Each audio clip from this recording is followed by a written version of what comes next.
प्रदेश में होने वाली परीक्षाओं से अभ्यर्थियों का विश्वास उठ चुका है। उनकी माने तो नौकरियों के लिए पढ़ना अब फिजूल की बात साबित हो रही है, क्योंकि प्रदेश में पेपर खरीद कर आसानी से पास हो सकते हैं, लेकिन जो दिन रात कड़ी मेहनत करता है वह हमेशा विफल हो रहा है। ये बात प्रदेश के वहाँ ब्रिलियंट नौजवान कह रहे हैं, जो लाइब्रेरी में पिछले काफी वर्षों से प्रतियोगी परीक्षाओं में पास होने के लिए घंटों मेहनत कर रहे हैं। युवाओं के अनुसार उनकी मेहनत व्यर्थ जा रही है, क्योंकि नौकरियां तो पेपर खरीदने वालों को मिल रही है। वह चाहते हैं कि या तो नौकरियों को सरकार ही बेचना आरंभ कर दे, या फिर ऐसे सख्त कानून बनाए जाएं ताकि पेपर लीक करने वाला ऐसा काम करने से पहले 10 बार सोचे। सोलन के युवाओं ने रोष प्रकट करते हुए कहा कि यह पिछले 5 वर्षों से नौकरी पाने के लिए दिन रात पढ़ाई कर रहे हैं, जिसके लिए वह परीक्षाएं भी दे चुके हैं, लेकिन सभी परीक्षाएं पेपर लीक होने की वजह से न्यायालय में विचाराधीन है। ऐसे में उनकी उम्र बढ़ती जा रही है। यही कारण है कि प्रदेश में बेरोजगारी बेहद अधिक है। उन्होंने कहा कि अब कांग्रेस सरकार ने 5 लाख नौकरियां देने का वादा किया है, तो सुक्खू सरकार से उन्हें बेहद उम्मीद है कि अब स्थिति सुधरेगी और पेपर लीक करने वालों पर कड़ी से कड़ी कार्यवाही होगी। उन्होंने कहा कि कई बार तो ऐसा हुआ है कि वे एडमिशन कार्ड लेकर परीक्षा में खड़े हैं और पता चलता है कि पेपर लीक होने के कारण परीक्षा रद्द हो गई। इसलिए वे चाहते हैं कि पेपर लीक के खेल पर पूरी तरह से रोक लगे और दोषियों के खिलाफ सख्त से सख्त कार्यवाही हो। मैं JOIT का अभ्यर्थी था और 25 तारीख को मेरा भी एग्ज़ाम था।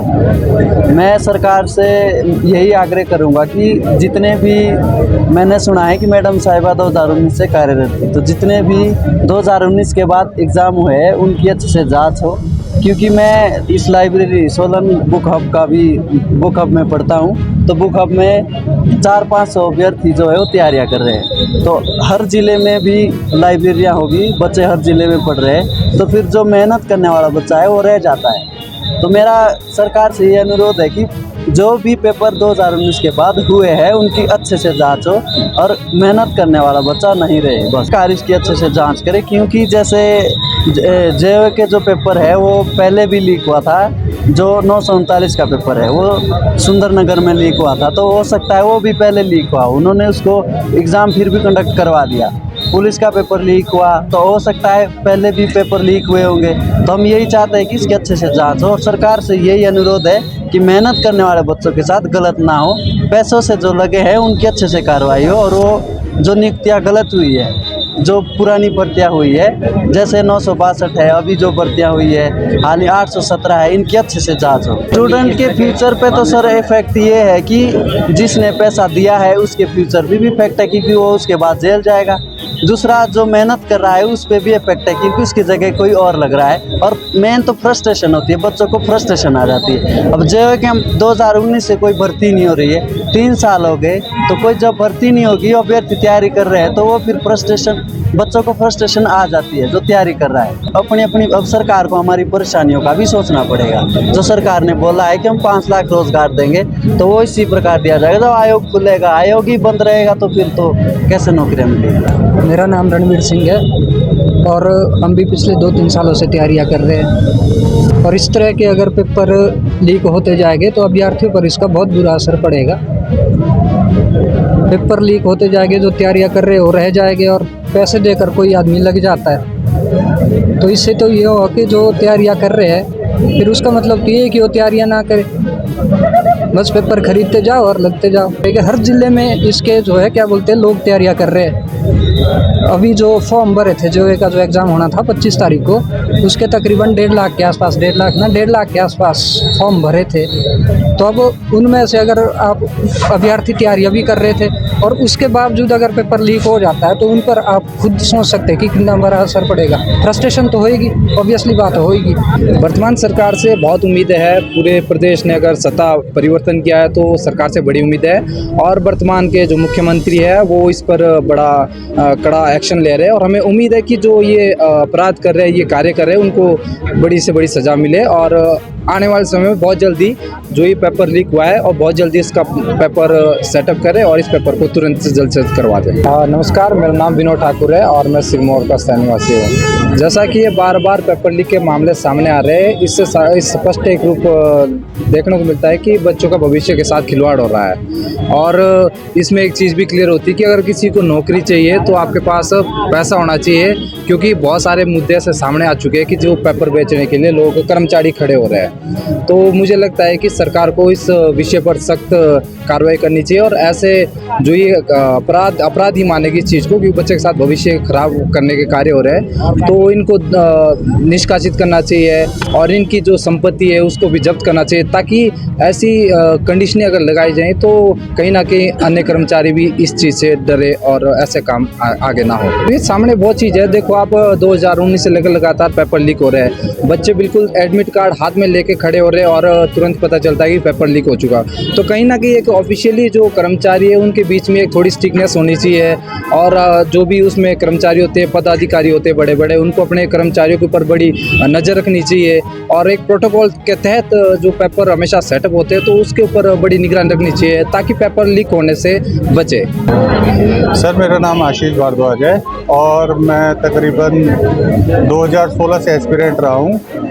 पहले मैंने 2017 में एक 447 कोड आया था जूनियर ऑफिस असिस्टेंट आईटी का, वो निकाला था। उसके बाद 556 जो कोड आया था वो भी मेरा निकल गया था और कंप्लीट निकल गया था। उसमें मेरा डिप्लोमा प्राइवेट था जो NIIT सोलन से मैंने किया था 3 साल का, तो उस डिप्लोमा के रिगार्डिंग जो कुछ केस हुआ उसके रिगार्डिंग बाहर कर दिए गए और जो उसके बाद एग्जामिनेशन देते रहे, हमने 817 दिया, उसमें भी केस ही लगा रहा। मतलब पिछले 5 सालों से हमारा जीवन ये हो गया है कि मुझे ये नहीं लगता कि मैं एक एस्पिरेंट हूँ, मुझे एक ऐसा लगता है कि मैं कोई क्रिमिनल हूँ और मैं कोर्ट में ही हूँ। कब से कोर्ट पे हूँ, सब कुछ छोड़ छाड़ के हम यहाँ तैयारी करते हैं और सब कुछ अपना भविष्य बनाने के लिए, पर यहाँ पर भविष्य दांव पे ही लग रहा है। क्योंकि मतलब आप देखिए ना कि लाखों के हिसाब से अभी जो रिसेंटली जो मामला हुआ है 965 का, तो तकरीबन 1.5 लाख बच्चों ने भरा था वो। उससे पहले पुलिस वाला हुआ था, उससे पहले और भी उन मैडम के पास तो कई सारे पेपर्स और भी मिले हैं। तो जो ये सिस्टम है इसको मतलब ऑनेस्टी के साथ देखने की बहुत सख्त ज़रूरत है और जो सरकार ने फैसला लिया है वो भी बड़ा सही लिया है। पर हम ये चाहते हैं कि इसमें कम से कम कुछ हो, कुछ निकले कि भाई क्या क्या हुआ है क्या नहीं हुआ। हम तो असमंजस में ही है कि हमें पता ही नहीं है कि हुआ क्या है, कि सारे पेपर लीक किए। अब जो कट ऑफ्स है वो इधर ही हाई जाती है, जिसमें हम मतलब ये सोचते हैं कि हो जाएगा, पर एंड टाइम पे होता नहीं, हम रह जाते हैं। तो क्यों जा रही है ऐसे हाई?